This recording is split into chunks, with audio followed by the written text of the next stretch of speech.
She crossed his fence before sunrise, knife in hand, certain she would find a killer. What she found instead would cost her everything she owed her people, and give her back something she had believed was gone forever. The band's best night scout had been sent into the dark with one task: watch the rancher, confirm his guilt, ride back before dawn so 20 Chiricahua warriors could ride in after her. Instead she found him on his knees in the red earth, digging a grave for one of her own dead by lantern light. Covering the body with his own coat against the chill, the coat off his back, while the dragoon foothills held the dark around him and no one watched. This is the story of Tani of the Chokanen Band, Arizona Territory, spring of 1883. A woman who went to confirm a killer and discovered an innocent man keeping the longest, loneliest vigil in the territory. A story of divided loyalty, of a truth that cost more to carry than anyone expected, and of two people from opposite sides of the longest wound in that country finding, in the space of one night, the beginning of something the darkness had been hiding from them both. In the spring of that year, the Chokanen Band of the Chiricahua Apache had spent 3 months counting the silence where their riders used to be. The old Apache crossing ran through a fold in the Dragoon foothills where two dry washes met at a natural shelf of stone. The Chokanen had used that corridor for generations. It was the path their hunters took east when the season changed, the route their runners used to carry word between camps, the passage through which their scouts monitored the movements of the army and the freight companies. A breathing corridor, familiar as a doorway. For 3 months, people had been walking through it and not coming out the other side. 6 riders had gone into that crossing and not returned. Not all at once, which would have produced immediate clarity. They went one at a time, separated by weeks, in the way a pattern conceals itself behind what looks like individual misfortune, until suddenly there are 6 vanishings and the word misfortune no longer covers the situation. Old Chief Taji had watched the disappearances with the particular stillness of someone building a picture from fragments, unwilling to commit to a shape before the shape was real. 2 days of council followed. Names were put forward, theories circled the fire, but the army was ruled out first. Army patrols left signs, moved in organized numbers, their horses produced group tracks and their camps left ash. These vanishings left nothing. The last trace of each missing rider ended at a point near the eastern shelf of the crossing, where the rocks flattened into a wide, exposed corridor. No blood. No signs of struggle. No turned ground. Just the last impressions of a man's boots going somewhere he never came back from. At the head of that eastern shelf, visible from the crossing's high trail, sat a small ranch belonging to a white man named Colt Bannon. Bannon had been in the Dragoons for 4 years. He had purchased 60 acres from a land office in Tucson that had no legitimate authority to sell them, which put him in company with most of the white men running cattle in that territory. He kept a small herd, worked without hired hands, rode alone. The nearest settlement was Dos Cabezas, 12 miles east. He went in once a month, bought what he needed, and came back without company and without conversation anyone could remember. There was nothing in what the band knew of him that pointed clearly at guilt. But nothing that pointed clearly away from it either, and 6 missing riders was a weight that had to land somewhere. He had been seen riding the crossing washes after dark. Multiple scouts had confirmed it, 2 or 3 sightings a month, the gray horse and its solitary rider moving through the same corridors where the vanishings had occurred. The last man to disappear, a runner named Mateo who had been carrying messages for the band since he was 15 years old, had been spotted by a woman gathering agave from the ridge trail. She had seen him from a distance, moving toward the eastern shelf. And above him on the shelf she had seen a gray horse with 1 rider. That was enough. A raid was voted. Dawn in 2 days. But Chief Taji was, beneath the decisiveness the council needed from him, a man who had learned the cost of moving on incomplete information. He had made such mistakes before, in years past, and they had settled in him the way old injuries settle, not painful most of the time, but present when the weather changed. Before the riders gathered their weapons, he drew Tani aside from the council's edge. She was 23. She had been scouting for the band since she was 16, earning that position the slow way, through years of night runs where she returned with accurate information while others returned with approximations. The difference was not bravery, she was not particularly fearless, and it was not physical skill, though she had plenty. The difference was time. She gave a scene more time than most scouts could stand to give it. She waited until the scene told her what it was, rather than deciding what it was before she arrived and then finding the evidence that confirmed her decision. That was the complete skill, and it was rarer than any single physical gift, because it required a particular quality of patience that most people mistook for passivity until they saw what it produced. Chief Taji had a name for what she did, reading the land beneath the land. She would have put it differently, if anyone had pressed her, she was good at not deciding before she arrived. That was the entire thing. That was what he needed now. At the edge of the died-down council fire, Chief Taji returned to her the knife she had left outside the formal deliberation, a quiet way of moving from ceremony into the real thing. The coals were still warm. The camp was quiet around them, that particular quiet of people who are awake but have decided to be still until they are needed. She could feel the weight of the assembled riders the way you feel a weather front coming, something large, gathered, pointed, waiting for direction. The riders would go at dawn, he let her know. She would go now, before midnight, cross Bannon's fence line, watch him, and be back with whatever she found before the band assembled. Proof of guilt, and the raid went forward with it. Something else, he paused there, and the pause was deliberate, and she understood it to mean, if the shape changes, come back and tell me before I make a mistake I cannot undo. Use your judgment, he said. He did not say it lightly. She knew that.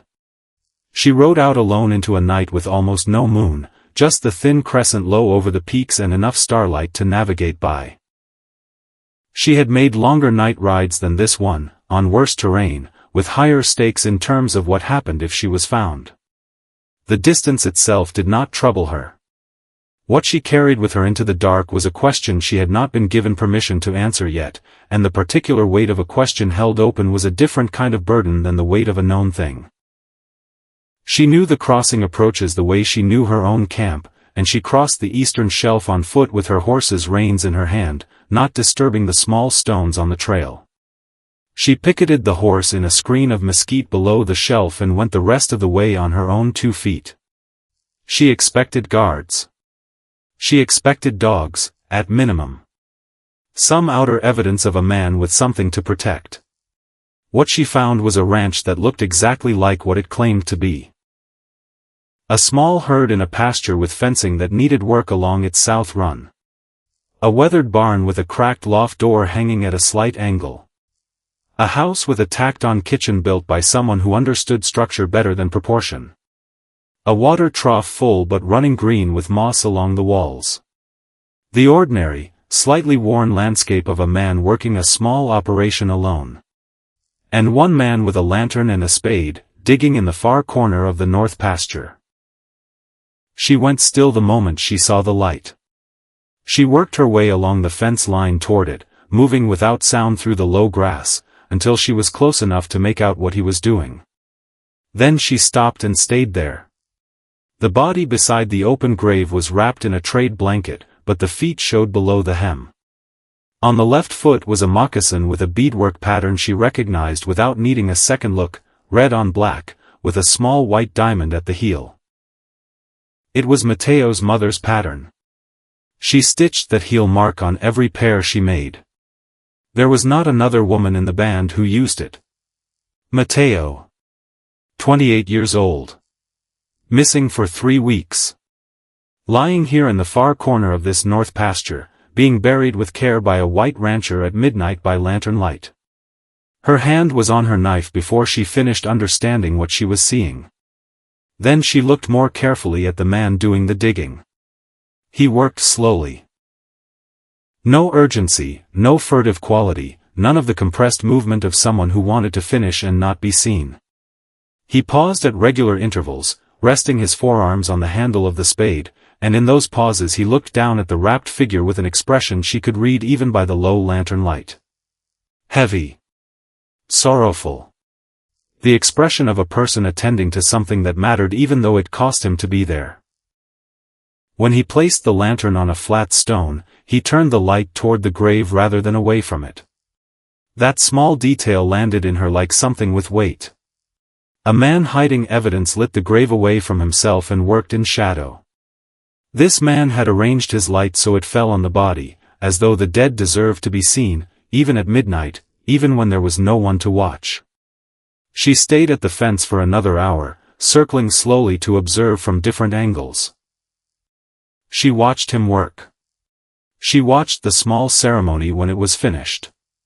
He stood at the head of the mounded earth with his hat in both hands and spoke privately for a minute or two, low words aimed at the grave that she could not make out from where she stood.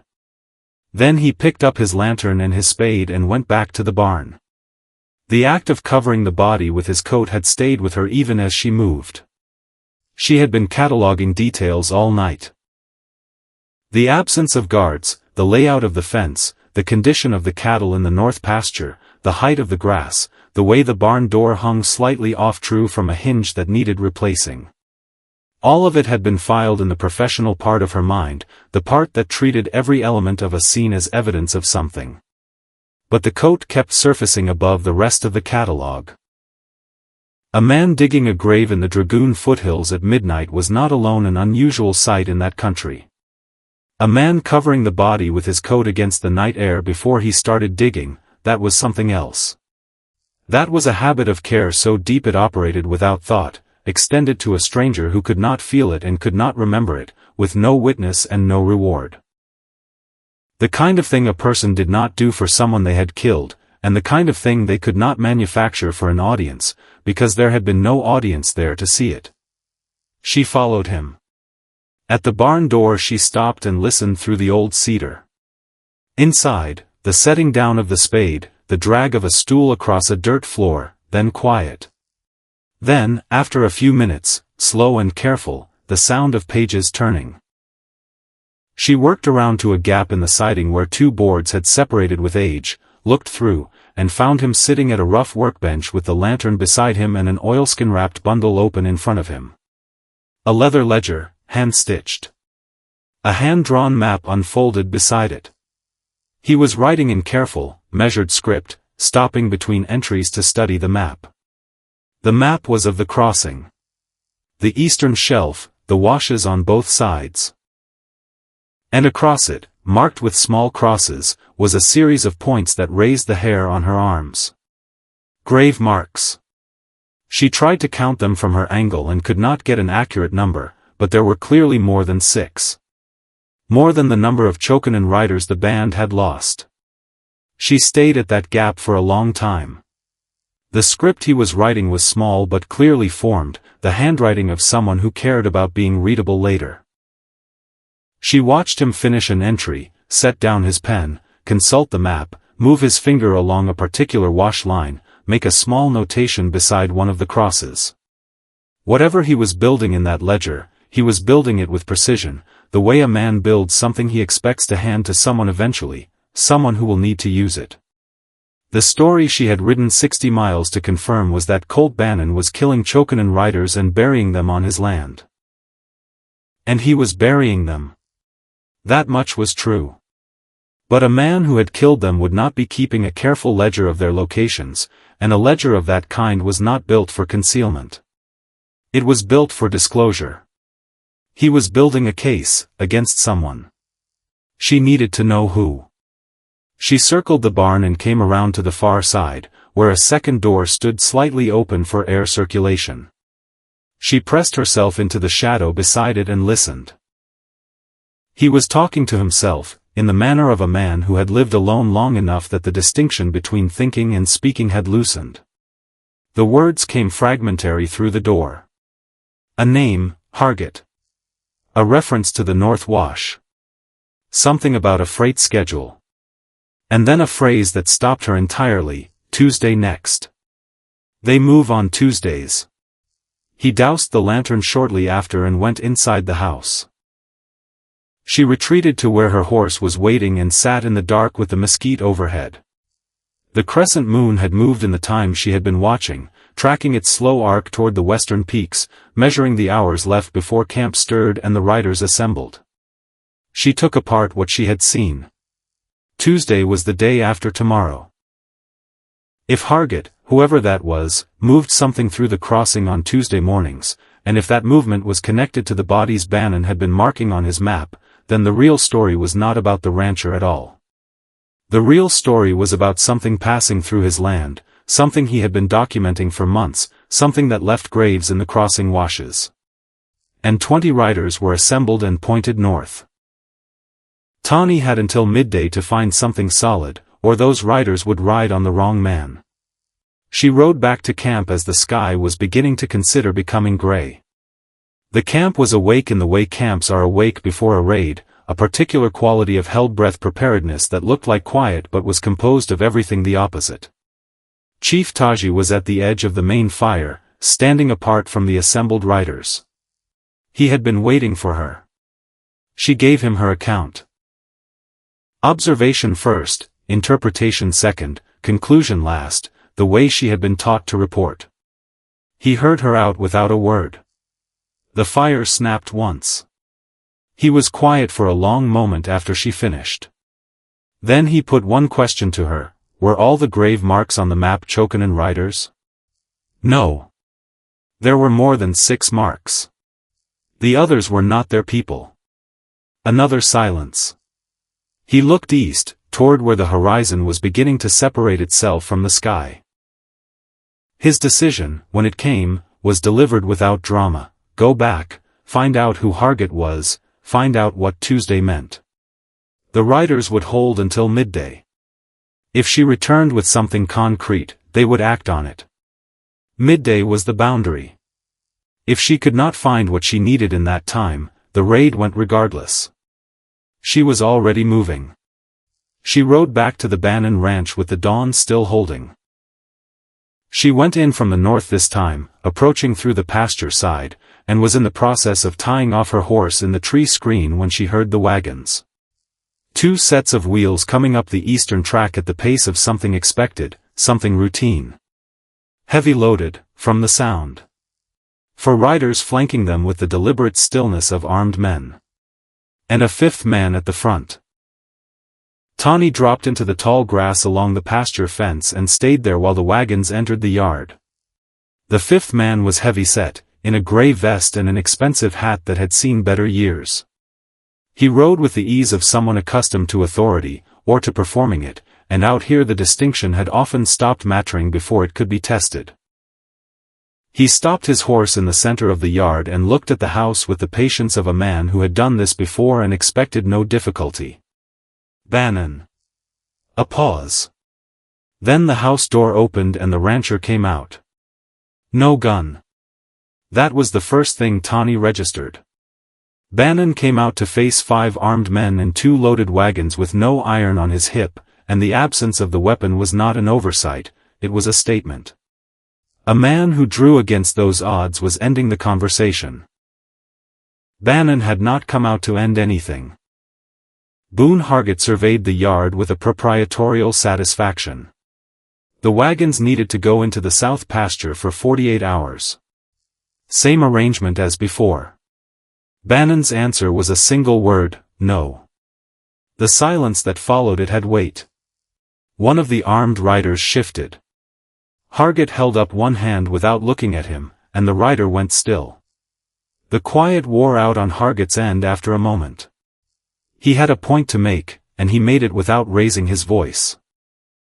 Bannon had been quiet about what he knew for 6 months. That quiet had a price, and this was part of it. Bannon's answer was that the price had gone up. He had found another body in the North Wash the previous week. A runner, young, killed by someone running with Hargett's crew or working the same territory. 3 Apache riders and 2 homesteaders buried on his land since the previous fall. He was finished keeping quiet for anyone. Hargett looked at the barn, the pasture, the small structures of the ranch, with the evaluating expression of a man pricing what he might need to replace. He knew Bannon had been writing things down. That was not a question, it was a piece of information being delivered to establish that he was not surprised. Bannon confirmed it. A dangerous habit for a man living alone, Hargett replied. Those papers were not the only copies, Bannon said. His voice was quiet and level, the voice of someone who had rehearsed this particular conversation in his head and was now having it for real.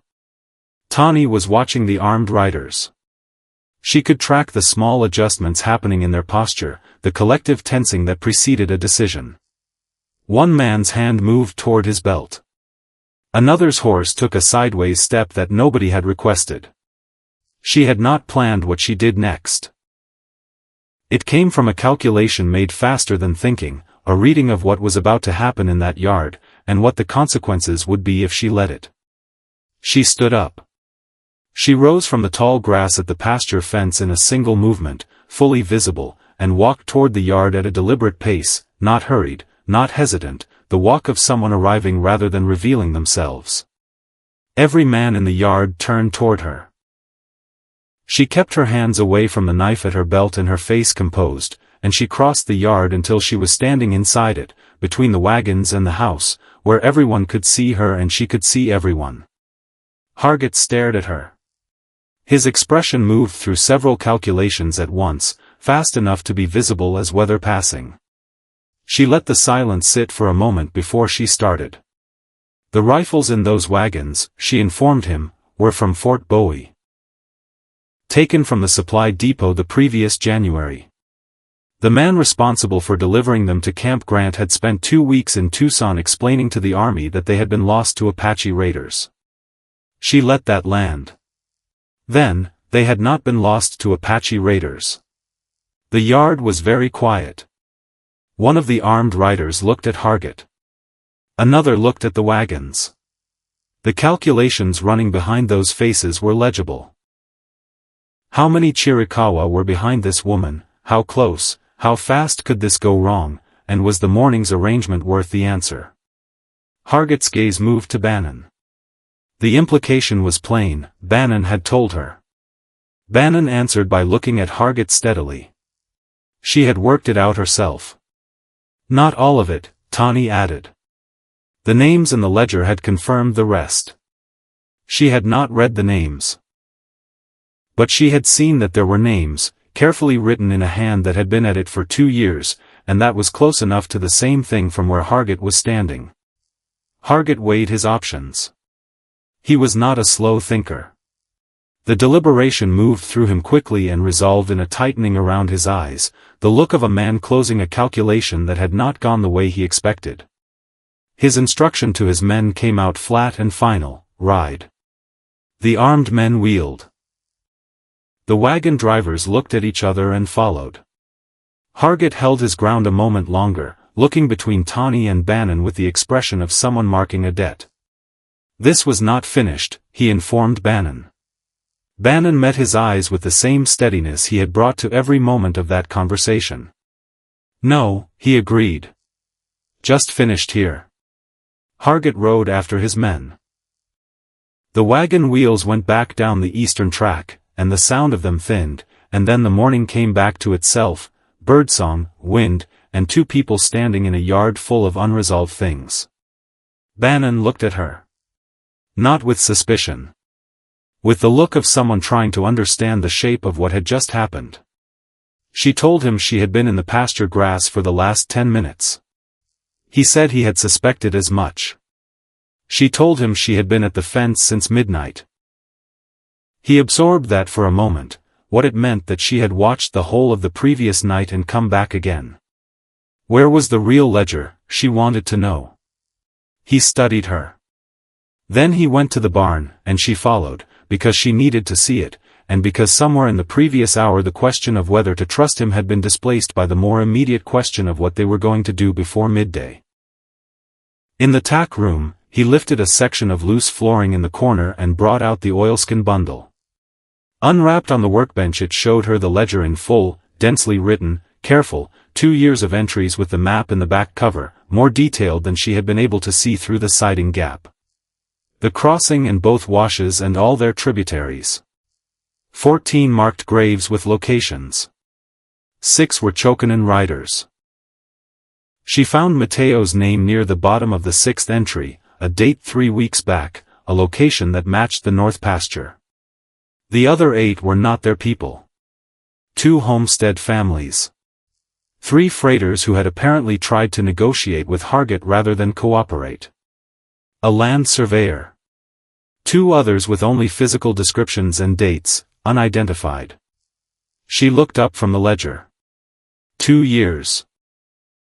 He had been keeping this record for 2 years, not to protect himself, not because he expected anyone to ever come, but because the deaths had been happening on his land and someone needed to know they had happened.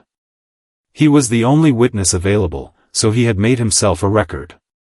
There was a particular quality to being looked at by someone revising everything they assumed about you.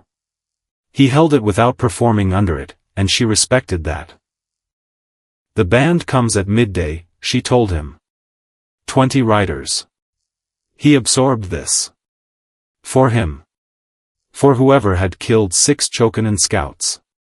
The band had believed it was him. A pause. Then he said he understood why. She did not have time to be careful about the next part. The wagons were heading east. Hargett would regroup and find another route. The ledger would help the army, but only if it reached the right people before Hargett's contacts routed it through the local office into a drawer. There was one path faster than Hargett's network.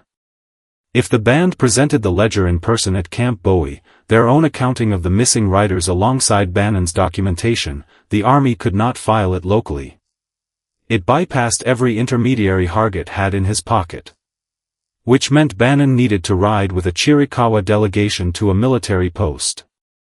And it meant Chief Taji needed to trust a record prepared by the white rancher he had spent 2 days planning to burn out. Bannon was quiet for a moment. His eyes moved over the ledger, then back to her, with the look of a man measuring the actual size of a situation. She told him she had been sent on this mission because her chief trusted her judgment. What she brought back was what he would act on. Bannon folded the map back into the ledger and wrapped the oilskin around it. He asked how much time they had. If they left now, they would reach camp before the riders assembled. He went to get his horse. Chief Taji received them at the edge of camp with the quality of attention he reserved for things that mattered. He looked at Bannon with the face he used when he was reserving judgment, which from him was a form of courtesy, not a neutral position. He looked at Tawny with the face he used when he wanted to hear what she had to say before he formed a view of his own. She gave her account. Bannon stood beside her and let her speak, which was itself a form of information. When she was finished, Chief Taji took the ledger and opened it. He turned pages slowly. The riders who had gathered at a distance, present but not pressing in, were quiet. When the old chief reached the section with the Chokanon entries, the 6 names with their dates and locations, he stopped. His thumb rested on the page. A hawk turned overhead in the blue air and completed 3 slow circuits before Chief Taji looked up. His question to Bannon was direct. The graves on the north pasture, had he marked them himself? Yes. With care? Yes. Chief Taji handed the ledger back to Bannon. He held it in his own hands for a moment before releasing it, which was its own kind of message. Then he looked east, toward where the mountains were sharp and clear in the spring light. The ledger would take weeks through the Army's standard channels, and Hargett would have word of any submission before it reached anyone capable of acting on it. The routes would be changed, the evidence rearranged. They needed the rifles themselves. Tawny looked at Bannon. He had been tracking enough of the exchange to understand its direction. The wagons had gone east. If Hargett was holding until Tuesday, there was a place in the Sulphur Springs Valley Bannon knew about, a dry waterhole in a cottonwood grove, off the main routes, outside the Army's patrol pattern. He had ridden by it in the winter and seen tracks that did not match legitimate freight. He would lead them there. Chief Taji looked at him with the measuring expression he used when assessing not just information but the person carrying it. Then he gave a brief inclination of his head that meant they were going. They rode through the afternoon toward the Sulphur Springs Valley, 16 riders and 1 rancher, Tawny at the front, Bannon a position behind. The country opened up as they descended from the dragoons, rolling grassland cut by dry creek beds, scrub oak going gold and green in the spring light. The mountains behind them sharp and clear. A good country in itself, the kind that had been here before anyone started drawing lines across it and would be here long after. She found herself riding beside Bannon at a point where the trail narrowed and compressed the column. They covered ground without speaking, and the silence was not uncomfortable. He asked, at some point, whether she had believed it herself or come to check. Both, she told him. She had been sent to confirm it. She had come to check. He nodded, which was the response of someone who understood the difference and did not need her to explain further why it mattered. The graves on his map, she said. The precise marking of them, the care in the descriptions. He had not known who they were, he replied. He had thought that if someone came looking, they would need to know where to look. She considered that. He had expected someone to come eventually. He had expected to tell someone eventually, he allowed. He had not expected it to happen this way. They found the cottonwood grove in the Sulphur Springs Valley an hour before the sun touched the western hills. Hargett had made his camp in the dry waterhole depression exactly as Bannon had predicted. The wagons were pulled into the trees. Horses staked in a line. The armed riders sat around a cook fire with the overconfident ease of men who believed themselves invisible. Chief Taji arranged his riders along the rim of the depression without a sound, in the way the Chokanen had moved through this country for generations. Tawny went around the eastern side with 2 others to cover the exit routes. By the time the cook fire had finished producing supper, the depression was surrounded on 3 sides, and the 4th was a dead end of cottonwood trunks. Chief Taji rode down into the hollow in the near dark with Bannon beside him and Tawny a length back. He did not call for attention. He simply appeared at the edge of the firelight with the composure of someone who needed no announcement. Hargett stood up. He looked at the rim and understood what was there. His response was to invoke federal property. The cargo was federal, he insisted, a flat declaration made with the practiced confidence of a man who had used legal language to defer consequences before. Chief Taji looked at him with the patience of a man who had heard many categories of lie in a long life. The army at Tucson would be there before Hargett's horses were rested, he replied. Hargett was welcome to explain federal cargo to them. Hargett looked at Bannon. The look had moved past calculation into something rawer. Those papers were not the only copies, Bannon said. Quietly, without satisfaction, the same level tone he brought to everything. Because they were not. During the 2 hours after the morning confrontation, while Bannon had been saddling his horse and the delegation was assembling, Tawny had copied the key entries from the ledger in her own hand. 1 copy was in her belt pouch. The other had gone with a rider she trusted toward Tucson before they left camp. Hargett surrendered without drama, the move of a man who was already calculating the next angle, looking for whatever leverage he would use at whatever legal proceeding waited for him. Men like him always looked for the next angle. But what they were handing to the army lieutenant who rode out of the settling dusk with 8 soldiers was 14 documented locations, a detailed map, and 30 witnesses, and some angles had ceilings. The lieutenant took the ledger with careful hands, holding it the way people hold things they understand are going to cause difficulty for a great many people in several offices. He opened the grave map and looked at it for a long time. Were all of these documented? He asked. All of them, Chief Taji replied. The lieutenant folded the map with the same care and placed both items in his dispatch bag.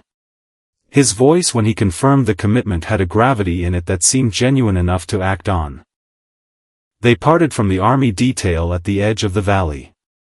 The riders headed west toward camp, and Bannon turned north toward his ranch, and Tawny rode beside him for the portion where their routes ran parallel. The sun was fully down now. The western sky held the last color of the day, deep orange bleeding into cold blue at the top, the kind of spring evening the dragoons produced when the air was clean and the day had been clear. The horses moved without being asked. The sage smell came up from the ground as the evening dew settled. The band would want the crossings kept open, she told him. They had never been closed. Not by him. She knew that.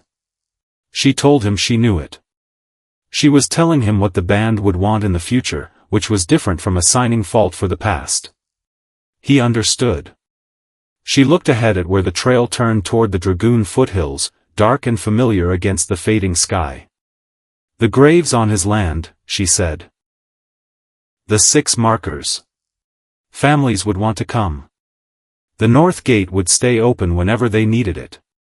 He would see to it. They reached the point where the trails separated. Hers went southwest toward camp.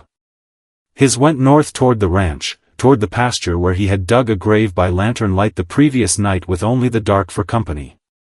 They stopped. For a moment the trails and the evening and the sage smell held them both in the same place. There was something she had been carrying since midnight that she could not quite locate the right shape for. She looked for one for a moment and then chose the most direct version available. He had covered Mateo with his coat, she said. The night had been cool, he replied. He was dead. The habit does not know the difference, she said. He held that thought. He was describing a kindness he had not even registered as significant, a thing done in the dark when no one was watching because it was simply what you did when you found someone in the cold and cared about the fact of them, whether they could still feel it or not. And that was precisely the kind of character you could not perform. You could perform courage under pressure. You could perform decency in front of witnesses. You could not perform the reflex of covering a stranger with your coat at midnight when the only audience was the darkness and the Dragoon foothills. She told him she would be riding the crossing in 2 weeks, when the band moved to the summer camp in the North Valley. He would run into their riders if he worked those washes at night. He would ride the other way, he said. No, she replied. When he rode the washes, he should bring word to the north gate. One of their riders would meet him there. It was safer for everyone on that ground if he was known to the people who used it. He looked at her in the near dark. The first stars had come out while they were standing there, one at a time, in the clear spring sky above the dragoons. All right, he said. She turned her horse toward camp. Then she stopped and came back around, because there was one more thing that needed to be said, and saying it was the right thing even if it cost her the careful composure she had maintained through all the hours since the barn. She gave him her name. Tawny. She had not given it before. He received it the way he received most things, quietly, without filling the space around it with more than it needed. His name, in return, Colt. She nodded. Then she turned back toward camp, and he turned north toward his ranch, and the Dragoon foothills held the night between them the way that country holds everything it witnesses, without comment, without hurry, with the long endurance of ground that outlasts every feeling ever had on top of it. In the weeks that followed, the army in Tucson moved with a speed that surprised the people who had expected them to move slowly. Some of that speed had to do with who Hargett had owed money to, and who was glad to have a legal reason to be done with him. Several men in the land office were investigated. The freight routes through the Sulphur Springs Valley were audited. 3 homesteading families received correspondence informing them that their missing husbands and fathers had been located and their remains could be returned to them. Chief Taji let the crossing remain open. He had always intended to, once the truth was settled. The north gate at Bannon's ranch stood open from the week after the ledger was delivered. A Chokanan man named Delton, who had known Mateo since they were boys, came on a morning when the spring had fully arrived, the grass high and the light coming across the mountains flat and gold. He stood at the grave in the north pasture for a long time, and Bannon gave him room and brought water and did not speak unless Delton spoke first. When Delton was ready to go, he touched 2 fingers to the gate post in the old way and rode without words, which was the right language for that moment. Tawny came on the second week of the open gate. In the daytime, which was not how a scout arrived, which was its own kind of message. She had Mateo's family's formal gratitude to deliver, given to her to carry with the proper words. She delivered it with those words, and Bannon received it properly, which meant he said very little and did not try to make what he had done sound like less than it was by performing humility. Then they walked the south fence together for an hour, because the south fence did need work, and she knew something about post setting in rocky ground from her uncle that turned out to be useful there, and he had a better method for the bottom rail in clay soil, and between those two pieces of practical knowledge the fence repair went faster than it would have with only one of them. She told him where Mateo had grown up, a winter camp in the high country east of the Chiricahua Mountains, a place that still had water in the spring before everywhere else dried out. She described what he had been known for among the band, an ability to remember a spoken message word for word even after a full day of riding, and a habit of stopping at good vantage points to count distant horses when he should have been making time. She described what his mother had said when she received the location of the grave, not the exact words, because those were not Tawny's to carry, but the shape of it, the particular quality of a grief that had been waiting 3 weeks in the dark and now finally had a place to go. She told those things plainly, without softening them into something easier to say but less accurate. He listened the way a person listens when they are actually thinking about someone other than themselves, not preparing his response while she was still forming hers. He put one specific question at the end of it, the kind of question that is particular enough to prove you have been paying attention to a real person rather than a category. On the third visit, she stayed into the evening. They sat in the barn with the lantern because it was warm there, and they covered the crossing. What it had been before the freight crews came through it, what it could be again. He described the homesteaders on the map, the ones he had tried to warn before Hargett's crew reached them. The conversations he had with those families were brief and unreceived, as most warnings are when the person being warned cannot quite bring themselves to believe the threat is as immediate as you are telling them it is. 2 of them had gone to the county sheriff. 1 had written a letter to the territorial office in Tucson. None of those avenues had produced anything except the routing of their names to people already in Hargett's pocket. She described the families of the Chokanen riders in return, what they had been carrying for 3 months while the band waited for news that never came, what it meant to finally have a location rather than only the absence of a person. In the Chokanen way, you did not grieve a missing person the same way you grieved a person who was known to be dead. The missing occupied a particular, difficult space, not gone, not present, not able to be mourned fully or released. The 6 families had been living in that space for 3 months.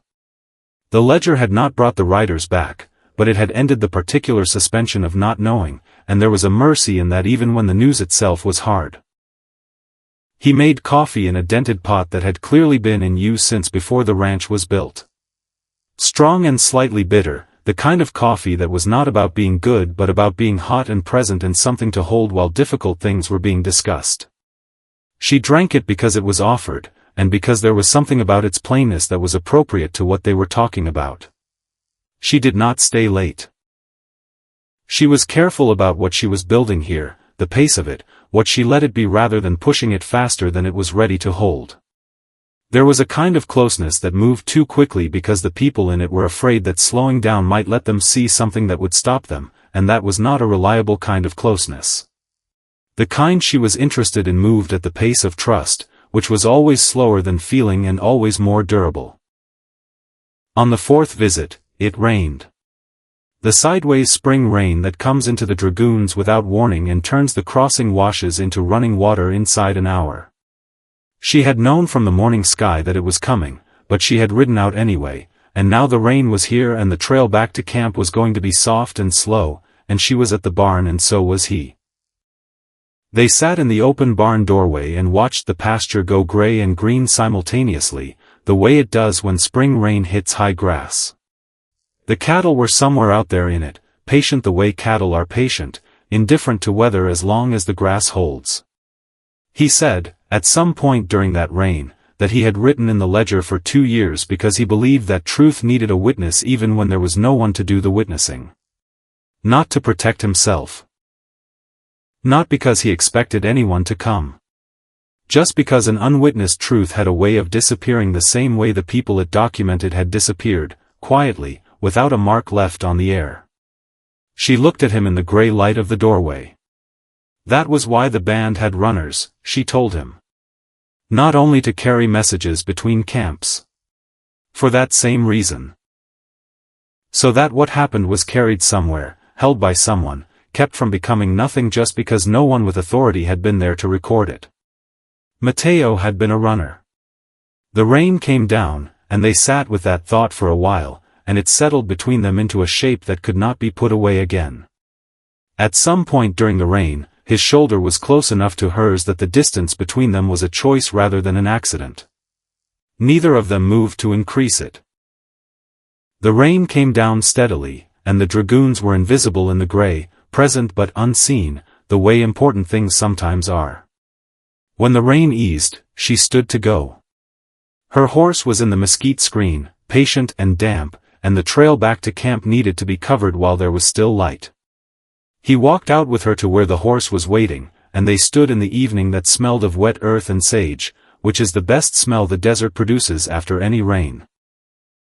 She told him the band was voting on the summer route in a week.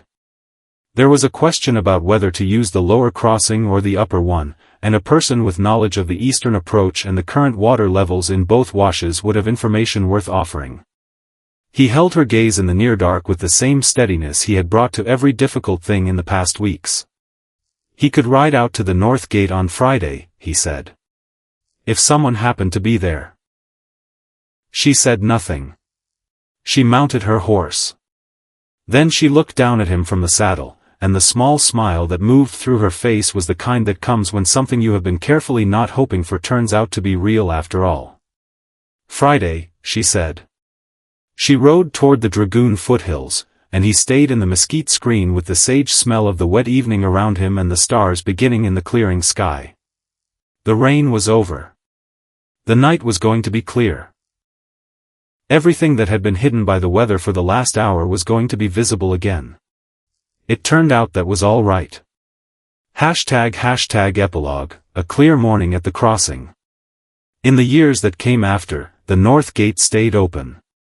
The crossing stayed open. Bannon's map became one of the founding documents in a land inquiry that eventually reached the territorial government and resulted in the reassignment of 3 county officials and the voiding of a series of fraudulent land transfers, a smaller justice than everyone deserved, but real and documented and named, which was more than most wrongs in that territory ever received.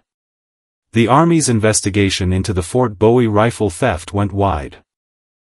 It implicated a network that had been running stolen military equipment through the Sulphur Springs Valley for 2 years, trading it to buyers in Mexico and occasionally to outlaws in New Mexico territory. Hargett was at the center of it, but he was not the top of it, and the inquiry that followed him upward took almost a year and produced outcomes in federal court that Tawny never fully tracked. What she tracked was the crossing. She made a point of checking it every time her route took her near it, noting whether it was clear and whether the sign on the trail was recent and what direction it was pointing. For the first full year, the only sign on the crossing was made by Chokanen riders and Bannon's gray horse. That was enough. Tawny scouted for the band for 7 more years, until the period when the Army's pressures changed the shape of things irrevocably and the Chokanen way of life that had persisted for generations was forced into new forms. That period was its own long story, one that carried its own particular griefs, and it did not erase what had come before it. The night in the Dragoon foothills was not diminished by what came later. It had been what it was. A woman going to confirm a killer and finding an innocent man, and choosing the truth over the version that was easier to carry, and that choice propagating forward in the way that good choices sometimes do, quietly and without announcement, into things that mattered for years. In all those 7 years, she never once reported something she was not certain of. The habit of waiting until you knew, rather than deciding before you arrived, had been fixed in her permanently. It had saved her life more than once. It had saved other lives too, on a specific night in the Dragoon foothills when 20 riders were assembled and the truth had still been concealed in the lantern light of a north pasture. On a Friday in late spring, with the dragoons green from the rains and the morning coming gold across the eastern shelf, two people met at a north gate that was open. They rode the crossing together for the first time, without weapons, without the shapes that suspicion and accusation had tried to fix between them. They rode it the way it had always been meant to be ridden, as a path through a country that belonged to no one and mattered to everyone. She had brought coffee. He had brought a better pot. They rode the full length of the crossing from the western approach to the eastern shelf, and it took about an hour at an easy pace. The spring grass was high enough on the flat sections to brush the horses' knees. The washes that ran along either side of the trail were running with snowmelt, clear and quick, and the sound of water had come back to a corridor that had been dry and silent through the worst months of the previous fall. Small things had happened in the crossing without anyone to witness them. A hawk pair had built a nest in the cottonwoods at the midpoint, and the cottonwoods themselves were fully leafed out, throwing dappled shade across the trail in the morning sun. A deer crossed ahead of them at one point and vanished into the dry wash without hurry. At the eastern shelf, where the trail opened up onto the wide flat rock and the full view of the Dos Cabezas range came into sight, they stopped. The mountains were clear in the morning light, the peaks still white from the last snow, the lower slopes going gold and green with the season. From this point you could see in every direction that mattered, and nothing was moving on any of it. The crossing was clear. They rode back the way they had come, slower, because there was no reason to hurry. The coffee was drunk somewhere near the midpoint, sitting in the shade of the cottonwoods with the horses picketed and the water running past in the wash below the roots. The better pot made a real difference, it had to be said. She told him one thing before they rode back to the north gate, something she had been thinking about since the winter. She had been present for many conversations in the past year about what the crossing was and what it should be and what the future of that piece of ground looked like. Those conversations had gone in many directions. But the one thing that had held constant across all of them was the simple practical fact that the crossing was safer when Bannon was known to be on the right side of it, and the crossing was safer when the band's riders knew who they were going to encounter when they rode that trail. That was not sentiment. That was geography. He had been part of the solution to a specific problem, and that made him, by consequence, a part of the corridor's future. She thought he should know that, from her, in those specific terms, rather than having to infer it from the fact of a north gate standing open. He was quiet for a moment after she finished.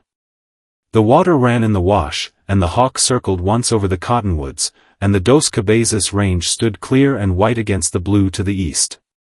Then he said it seemed like a reasonable way to think about it. She agreed that it did. They rode back to the north gate, and she turned south toward camp, and he turned north toward the ranch, and the crossing lay behind them open and clear and full of spring water and birdsong in the middle of a morning that had decided to be beautiful. Some things do not announce themselves. They simply become true while you are paying attention to something else, the way the best things do, the way the morning comes to a country that has been dark for a long time. Quietly, without ceremony, just light finding what was always there waiting for it. The dragoon foothills held all of it the way they held everything they witnessed. Without judgment. Without hurry. With the long and patient endurance of ground that knows how to wait for the right season. It was spring. The grass was high. The crossing was open. That was enough to start with.